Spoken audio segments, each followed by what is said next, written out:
Hi there, everybody. This is Tracy Malone from NarcissistAbuseSupport.com. Are you struggling to communicate with your narcissist?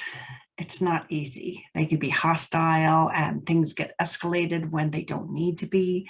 And that sucks you into the tornado of trying to deal with a toxic situation on a regular basis. We can't change a narcissist. We can't change their behaviors. But we can start to learn new tactics to slow down their aggressive behaviors and their attacks. Would it be better for you if you could learn this skill to de-escalate a situation? It's not fair that you're the one that has to do all the work to make things better because they can't change. So if we want things to change, we have to change our behavior and the way that we interact with their aggressive behaviors. So we want to stop yourself from getting sucked into the drama and the triggers that they're pushing your buttons every single day. So for those of you who have not heard of Bill Eddy, one of my favorite authors, he's the author of Splitting and the BIFF books, Biff, Brief, Informative, Firm, and Friendly. He's the founder of the High Conflict Institute, and he's been teaching us to communicate with difficult people for years and years. But this new book is called EAR, Calming Upset People with EAR, Empathy, Attention, and Respect. It's a whole new way of thinking, and it will change your mind about how you deal with them, and it will start to make things easier for you. It's going to help us in a whole new way.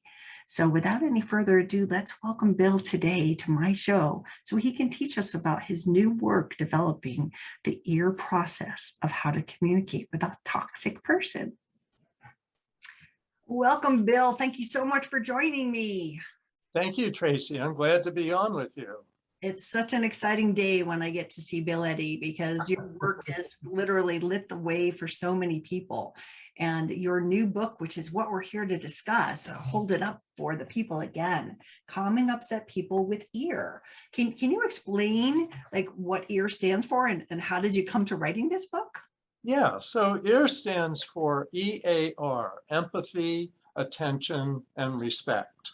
And the idea is an EAR statement that includes either a sentence about empathy or a sentence about attention or a sentence about respect, tends to calm people down, even if they're sad, if they're frustrated, or if they're angry, even with you.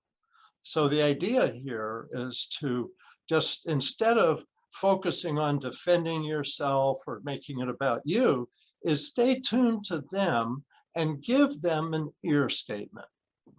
Yeah, and that's difficult when, you know, my audience is victims of narcissistic abuse. So they're embroiled in the battle and it's really difficult. How does this differ from the Biff series and communication? The big difference is this is verbal. So this is over the phone, on Zoom, in person, where you have more ability to have your emotions get hooked, but also more ability to turn that around and have the other person feel your positive emotions. Mm-hmm. With Biff, it's for written communication. So primarily emails and text messages. So they accomplish similar things, but there's somewhat different strategies because, as I said, you can use your emotions more when you're communicating personally, verbally. And with Biff, what we're trying to do really is disengage the emotions by being brief, informative, friendly, and firm.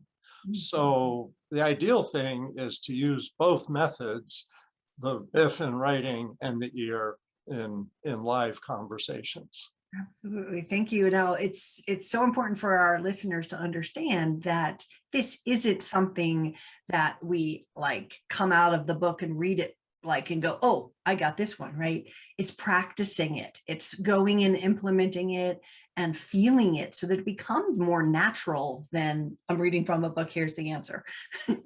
Yes, and in fact, it's important that it be true. So if you feel some empathy for the person, then you can certainly say that. Sometimes I feel that way sometimes, or, you know, I can see your frustration or, you know, I empathize with that. But if you don't have empathy for the person, don't say you do, especially if you're dealing with a narcissist, they're just going to see right through you and say, oh, that's BS, and you know it.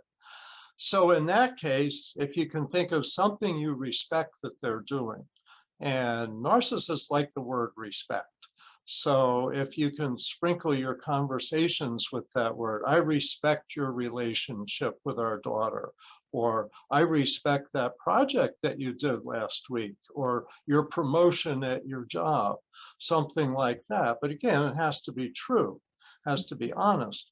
If you don't have empathy and you don't have respect, you can always pay attention. So you can just say, tell me more, I want to understand. And so that's what you can do with that. But it's true, you really need to be sincere, but also practice. I tell people it's a simple technique, but it takes practice, because it's like you want to defend yourself, and it's a real shift to say, oh, wow, you're frustrated about the school schedule. I can understand that. Instead of, well, I didn't have to tell you, you could have looked that up yourself, something like that. So where you put the emphasis is what's important. Absolutely. And it's so difficult, because when you're in the heated battle, it's hard to pull out the guns if you're like being accused of doing something. But this is all we can change when we're in an abusive relationship, is the way we react, the way we can sort of slow down their reaction and their escalation by just being kind, to just keep it peaceful. It doesn't mean they have to believe it. It just means they have to de-escalate it. Right, right. And their response doesn't have to be ideal. Often what happens is, over time, when you give your statements, the other person starts kind of absorbing that you're not fighting with them anymore. And in a way, it's like, the old tug of war with the rope over the mud puddle. And it's like, let go of the rope. You don't have to get into the mud. And what we hear is people sometimes really do calm down, because they realize there's no benefit of the accusations and the anger with you, because you can just redirect it. It's kind of like judo. You take that negative energy and send it back in a positive package. That's going to help people so much. Counselors and coaches often talk in like reflective and active listening. How does this different from that, so people can get a feel for what to do and what not to do? Yeah, so active and reflective listening are good skills to have. And this is that plus a little bit. So let's take an example, reflective listening. Somebody's angry with you because you were 5 minutes late or something like that. And so it's easy to get defensive and say, well, traffic, or you've been late too. And instead to be able to say, yeah, I can understand that was frustrating. And let's see if we can deal with this in the future. So you're giving them empathy, you're giving them more of yourself. You're not just saying, oh, I hear that you're angry that I was 5 minutes late. And their response to that usually is, darn tootin' I am. But if you can say, I can understand that, and I'm going to see, if I can rearrange my schedule so it doesn't happen again, or something like that. But if you can understand their frustration, one thing to say here is, I can understand, or I can hear, or I can see, but don't say, I know what you're feeling. That often backfires. So say, I can understand why you would be frustrated, or that you might be frustrated by that. So it's reflective listening plus some empathy or attention or respect. Nice, perfect. I know that, so many people get stuck in the, I know what you're thinking, or you might know it, but saying that definitely escalates it, because nobody wants to be told that you know them better, even though they Right. can hear it. Right. Actually, let me add something I forgot to say, and that is, in reflective listening, you might say, and I hear that you're angry with me. What I recommend is that you don't respond to anger, that you identify what's underneath it. And so what's underneath it might be frustration, might be worries, might be some hurt feelings or some, other type of concern. So that the idea is you don't want to reinforce anger because, and if you're dealing with narcissists, they easily go to anger. So if you can say, I hear your frustration that I was 5 minutes late, instead of I hear your anger. So anger is really a secondary emotion. There's something underneath it that isn't getting addressed, so they're getting angry to get more attention to it. So try to dive underneath. Often I find it's like, oh, you're worried about your schedule. I can understand that. Yeah, perfect. You know, like in your book, you gave so many helpful examples, which I found was like brilliant. I was like, oh, you could see it in action. And it was cool because it was like types of scenarios. So there were, therapist ones, there were ones with your lawyer, there were ones with an abusive person, there were ones with the doctor's office. And the most important to me, which is something we're all dealing with. So even though it has nothing to do with narcissists, I want to bring it up, but we're in this like society of division, where it's political, where it's masks, where it's this, where it's that. There's so much that people are struggling with. Can ear help in those situations? I know in the book you've got a story about a woman in a supermarket and the mask scenario. Can you explain how this would help? Yeah. So the idea and the scenario is two women are going down the aisle in opposite directions towards each other. They both want to get a box of cereal, something like that. And one has a mask and one doesn't. And so, and they each have a child with them. And so the conflict is easy to imagine that right away, well, you should be wearing a mask. Don't you know COVID's going crazy right now? No, I shouldn't. In fact, it's child abuse that you're making your child wear a mask. You should take that off. We have our freedoms. We have our rights. And so you can see that escalating. But either person can suddenly shift it to an ear statement. So you could say, I hear your frustration with wearing masks, and I feel that way too sometimes. And I respect your right to make this decision because there's no mandate right now. In the example, I think there was no mandate right now. So I respect your right. And so empathy or, tell me more, I want to understand, or respect, I respect your right. So that can calm things.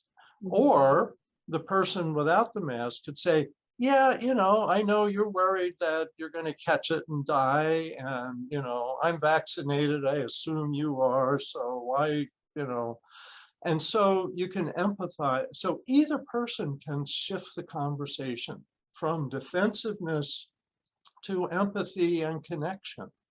And that's the way. What's amazing, and I put this in the book, is some examples when people are talking in person, like one-to-one or a small group, people really can connect. It's a lot easier to be angry at somebody that's far away or that you never met. And so these conversations, I think, can happen and do happen. We just don't hear a lot about them because you hear about when people start, having a fist fight or something. That makes the news. Yeah, that's right. I think another thing too, to bring into this one example, which, if I tie my biff work in your books to it, is sometimes in that supermarket, we don't have to explain as much as we do to the person who's attacking us. Like, I'm in a high risk, I have friends and they always wear masks and they are older and they, have, underlying conditions, but they feel like they have to tell that to the lady in the supermarket. Brief and getting to the point is going to make it a lot better than going on, right?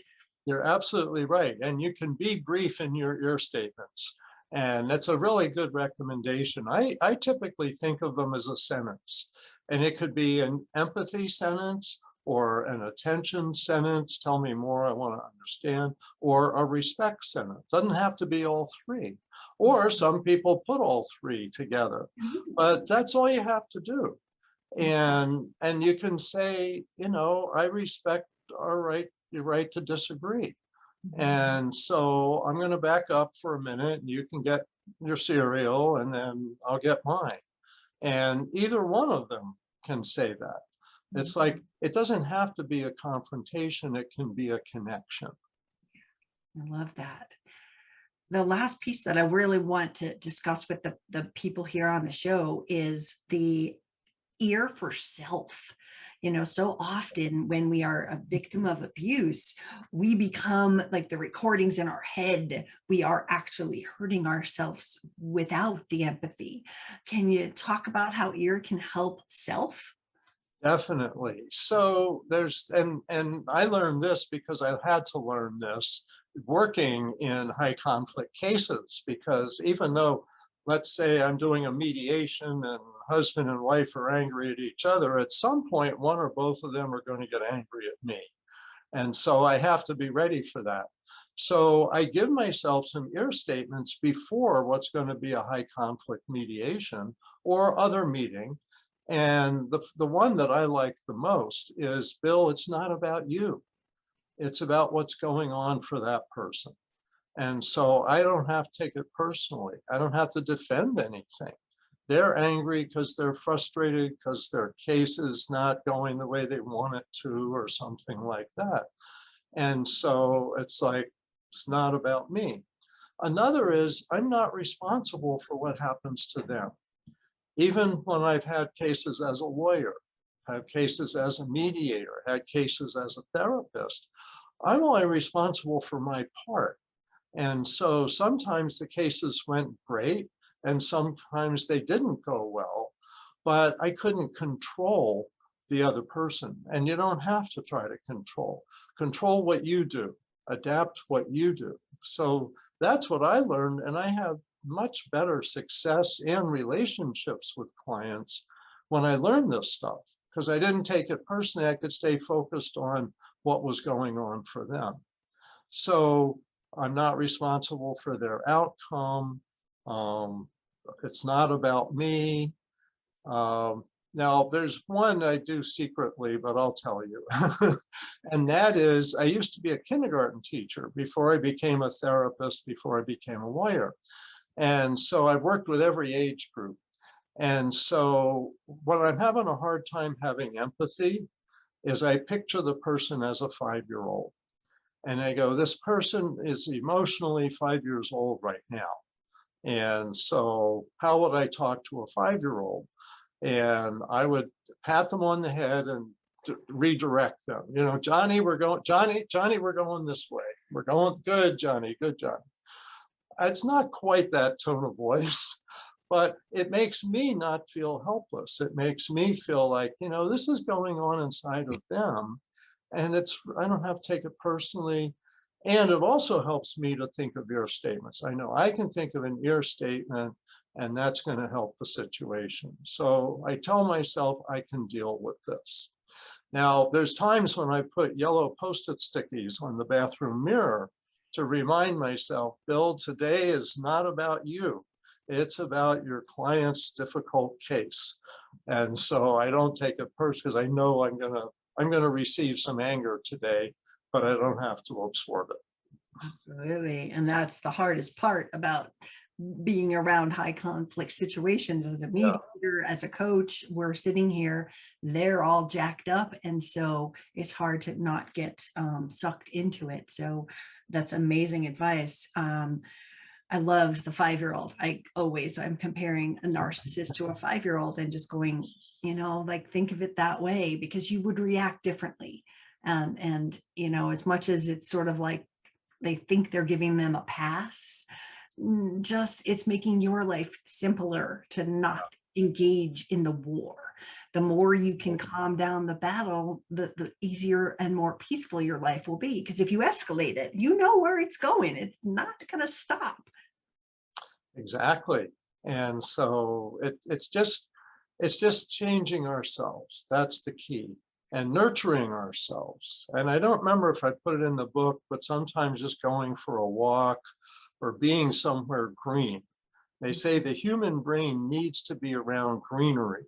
So you need to be around trees and bushes and grass. And get outdoors a little bit. That's easy to say in the time of COVID and Zoom. It's easy to forget, there's an outdoors out there. Go for a walk on the weekend, go for a hike, anywhere. Get yourself calm so that you can help yourself de-escalate situations.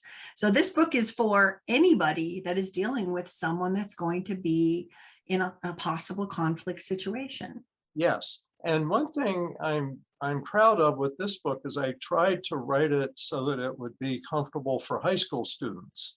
So high school, college, on up.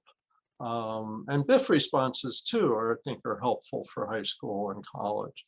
But I wanted to make it easy for everyone. And the younger people, I think, have many more years ahead that once they know this technique, it's going to help them manage so many situations in couple relationships, in the workplace, with neighbors, etc. So it's really designed for everything. But I've got a mother and a 5-year-old, I think 5 or 7, I think he's 7. He had his best friend had a problem, and mom's trying to works around to giving him a near statement. Dad and a teenage girl. That's always a good combination for some conflict and defensiveness. So there's dad and a teenage girl. In each scenario, I have it done kind of impulsively and badly, and then as an ear statement, so that people see some words they can use and see the difference in the response they get. Then I have workplace, and like you said, a lawyer and client, a therapist and client, strangers.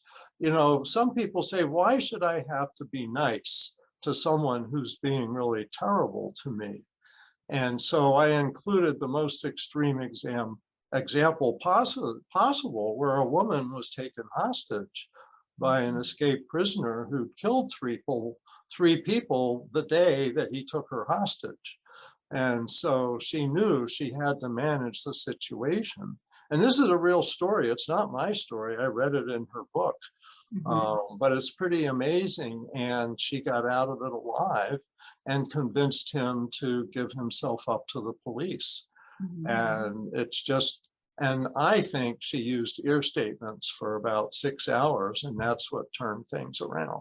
So whenever you feel like, well, I don't want to have to be nice, think about, well, in the worst case scenario, it helps if you're nice. It's certainly worth giving it a try, right? Instead of always defaultly defending ourselves and trying to prove you're right. In that case, they're wrong. So it's so much easier to just kind of like, you get more, what is it? The bees and the honey? I don't remember. Kindness does prevail, and kindness keeps your life calmer. It's not always going to work. We know that. Right. What I loved that you said a little earlier, and it just hit me while you were talking, was when you talk about the post-its on the wall, when you read his book, everybody, I want you to write down some of these statements and go, I'm heading into a conversation with my soon-to-be ex. How do I just have some in my pocket almost, where I pull them out and go, oh, this is how I could deal with that. And just sort of read it, and almost like you're studying spelling, look at it. So it becomes part of your DNA and a little bit more natural. I think it's like learning a language. It's the language of de-escalation, really. And you can de-escalate just about anybody using this kind of approach. But it's not 100%. I like to say it's about 90%. So if it doesn't work, move on to problem solving and looking at your choices. Don't just practicing. Be frustrated.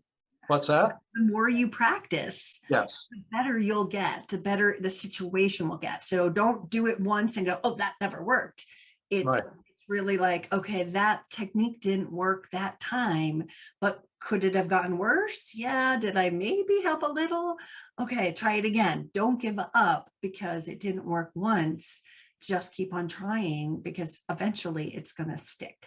Yeah. Let me add something before I forget it. If you're dealing with a narcissist, sometimes narcissists will say, "You're patronizing me," if you give an ear statement. And so you want to be able to just say, "I just want to understand. Tell me more." So that you don't insist that you're not patronizing them. Mm. Just shift away from that and say, "Oh, tell me more. I want to understand." So that you're not stuck hammering your empathy statement.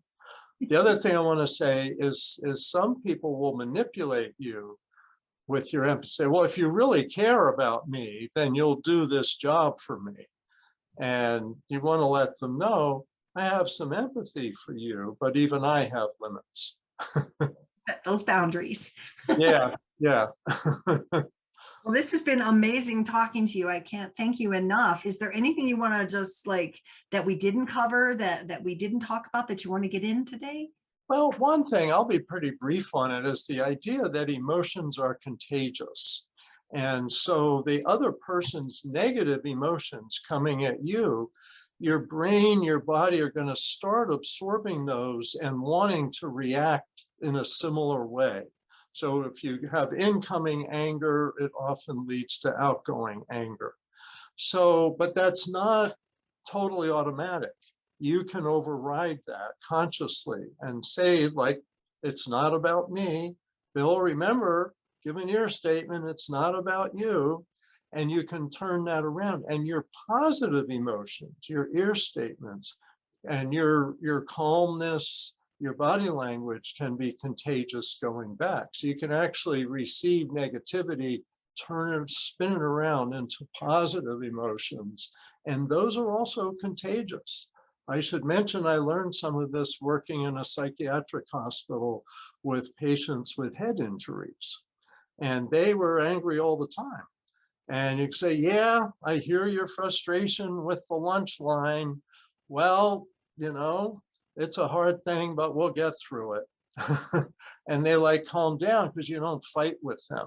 There's no point in that. So I think that's real helpful, is emotions are contagious, but you don't have to absorb. You can put out the emotions you want the other person to catch.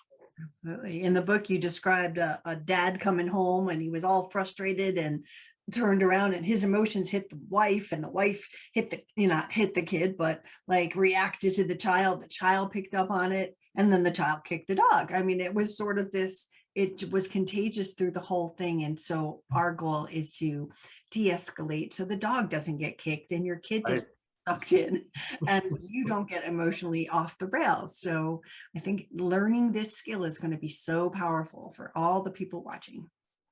Thanks so much for talking and sharing about it with your people. I can't wait to get it out there. So everybody will put up the book. I'll put a link down below, but this is Bill Eddy's new book, Calming Upset People with Ear. You know, his other books are, I have some of them here, Biff, whoa, paperwork, Biff and Biff, and, you know, communicating with a co-parenting situation. I recommend that every single day. So I can't wait to put your new book on the thing. They can find it on Amazon at this point. Oh, yes, they're all on Amazon. And if they can't remember the name of the book, just put in Bill Eddy. And I got a lot of books on Amazon, so you'll find it there for sure. Absolutely. Thank you so much for joining me today. My pleasure, Tracy, and best wishes with your good work. Thank you.